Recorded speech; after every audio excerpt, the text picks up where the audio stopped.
In the spring of 1962, a coal miner by the name of Elias Hartwell went down into a shaft beneath Centralia, Pennsylvania, one that had stayed sealed for nearly 3 decades. He brought with him a carbide lamp, a canvas tool bag, and a hand-drawn map given to him by a retired company foreman. By the time Hartwell was hauled back to the surface 14 hours later, his hair had turned the color of bone ash, his lamp was missing, and he refused to utter a word for 9 full days. When he finally did speak, the first thing he said was that the deepest beam in that mine had not been made by any company, any union, or any man he had ever heard of. The second thing he said was that something down there was still using it. This is the story of what Elias Hartwell claimed to have found beyond that last beam. Before we go any further, do me a favor. If you find these forgotten stories as fascinating as I do, hit subscribe so the next one finds you the moment it drops. The algorithm tends to bury this kind of investigation unless you tell it otherwise. Hartwell was born in 1919 in a row house owned by the Lehigh Valley Coal Company. His father worked the seams. His grandfather worked the seams. By the time Elias was 16, he was 800 feet underground. What made him different was that he actually listened to the old men. He paid attention when retired miners told stories about German engineers who showed up in 1903 with surveying equipment nobody recognized. He listened when an Irish priest mentioned a chamber his own grandfather had walked into back in 1881, a chamber with Latin writing carved into the stone, even though no Roman had ever set foot in the Allegheny region. And he listened when his own father, drunk on a December night in 1939, told him the Lehigh Valley Coal Company had explicit written orders never to dig past a certain depth in the number 7 shaft. That last detail is the one that matters. Then, in February of 1962, a retired foreman named Wilhelm Brandt knocked on Hartwell's door and asked him a question that nobody had asked anyone in 30 years. Brandt asked if he wanted to see what was at the bottom of number 7. Number 7 had been sealed in 1933. Officially, it was because of a methane pocket that had killed 2 surveyors.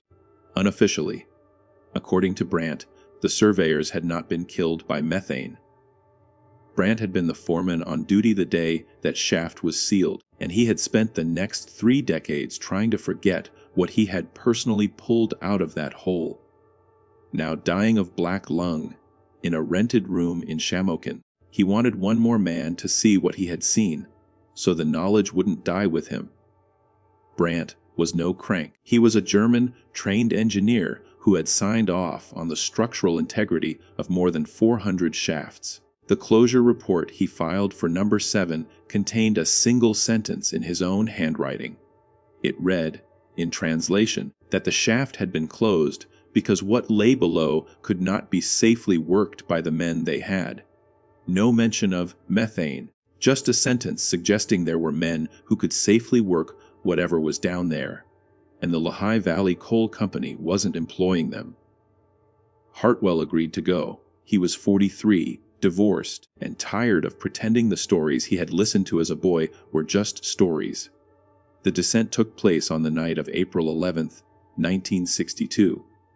Brandt couldn't go down with him, but he sat at the surface with a kerosene lantern and a hand-drawn map, giving Hartwell instructions through a field telephone rigged into the shaft. The map showed 27 beams. According to Brandt, the shaft had been deliberately mismeasured in the official records. The real depth was nearly twice what the map said, and past the 27th beam, the timber stopped being timber. The first 1,000 feet were ordinary. The walls were the same blue, black anthracite Hartwell had grown up looking at. He counted beams as he descended. Each beam was numbered in faded white paint, and at every 5th beam there was a small iron plaque bolted into the rock. The plaques didn't bear the Lehigh Valley Coal Company logo. They didn't bear any logo Hartwell recognized. Instead, they showed a symbol that looked, in his words, like a wheel inside a wheel, surrounded by writing that was definitely not English, not German, and not Latin. At beam 20, the temperature changed. It didn't get colder, it got warmer. At beam 23, the rock around him stopped being anthracite. Hartwell later described it as a kind of polished black stone, smooth as glass, with veins of something metallic running through it, that caught the light from his carbide lamp and sent it bouncing in directions the lamp itself wasn't pointing. At beam 26, the field telephone went dead. Brandt's voice was gone. No static, just silence. He was somewhere around 4,000 feet down. The official depth of number 7 was 200. He had passed that mark almost an hour ago. He kept going. Beam 27, when he reached it, wasn't wood. The shape was the same, but the material was something Hartwell had no name for. It was warm to the touch through his glove. It was almost black, yet it caught the lamplight in directions that made no geometric sense. And it was carved. The entire beam was covered in shallow lines that formed shapes Hartwell could only describe as letters that had been melted halfway back into the material they were cut from. He almost turned around. He would tell people for the rest of his life that turning back would have been the smart move. But he didn't turn around. The shaft below beam 27 changed character entirely. The rough, irregular walls of a hand-cut mine gave way to something unmistakably engineered. The passage became cylindrical. The floor was level. There were no tool marks, no blast scars.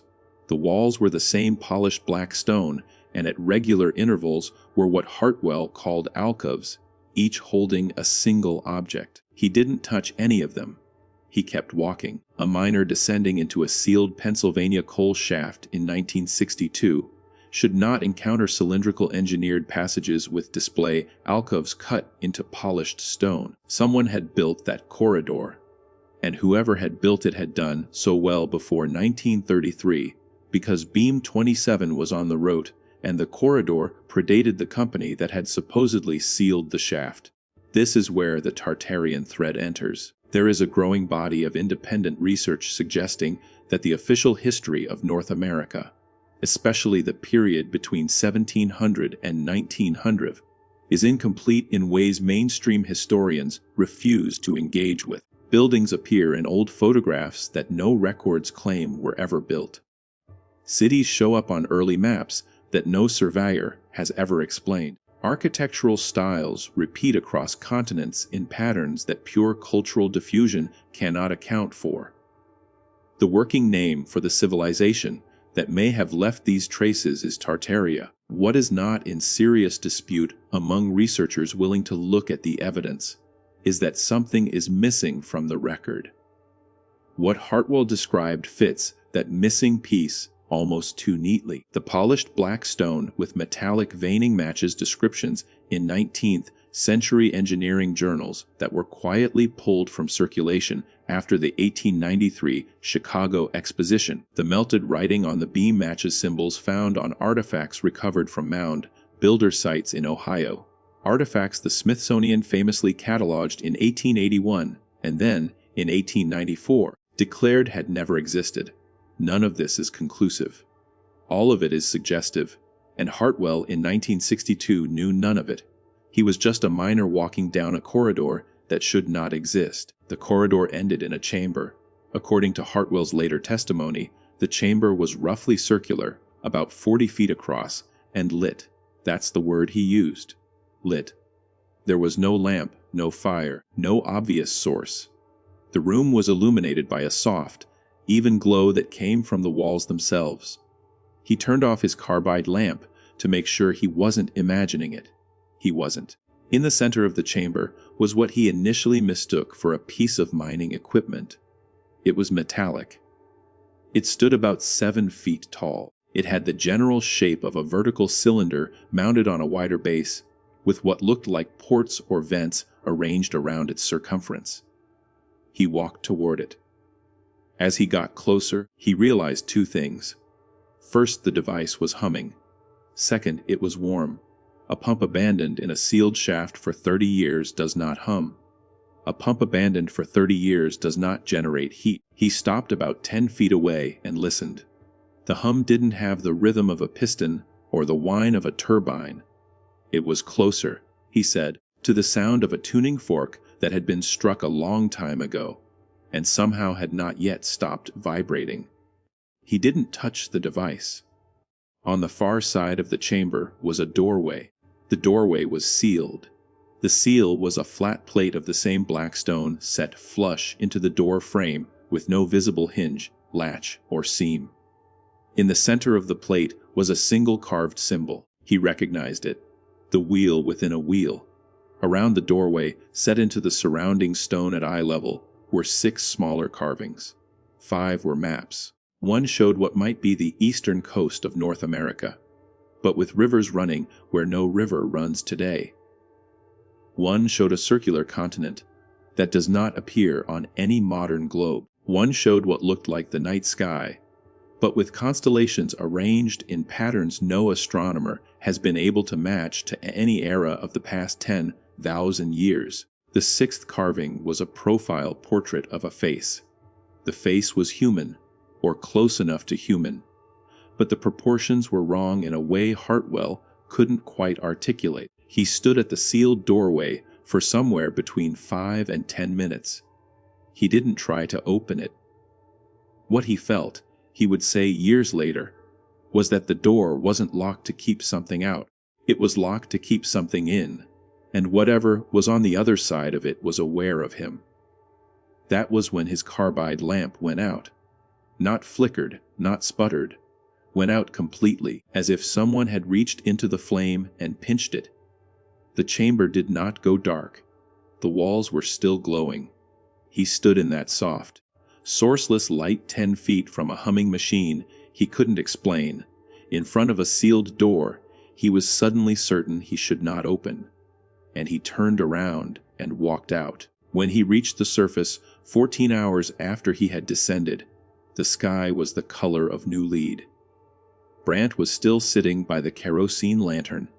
The old foreman looked at Hartwell's face, looked at his hair, which had gone white during the climb back up, and didn't ask him a single question. Brant simply nodded, the way a man nods when something he has been waiting decades to hear has finally been confirmed without a word being spoken. Then he stood up, gathered his lantern and his map, and walked away. Wilhelm Brant was found dead 3 days later. The official cause was complications from black lung. The map he had given Hartwell was not found among his possessions. Hartwell had it. He kept it for the rest of his life. For the next 26 years, Elias Hartwell tried to tell his story.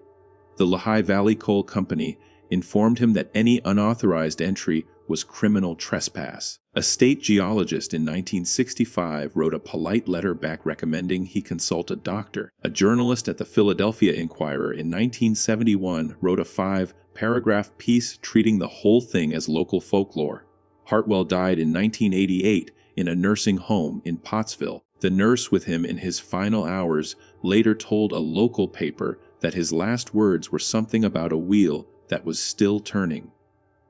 Now, here is where the story takes its strangest turn. In May of 1962, just 1 month after Hartwell's descent, a fire was deliberately set in a landfill that sat directly above an exposed coal seam on the edge of Centralia. The fire spread into the seam. It has been burning ever since. By 1984, the town had been declared uninhabitable by the federal government. The population today is fewer than 10 people, and the United States Postal Service revoked the town's zip code in 2002. The official explanation has never adequately addressed several specific questions. It has never explained why the fire has resisted every attempt to extinguish it for over 6 decades.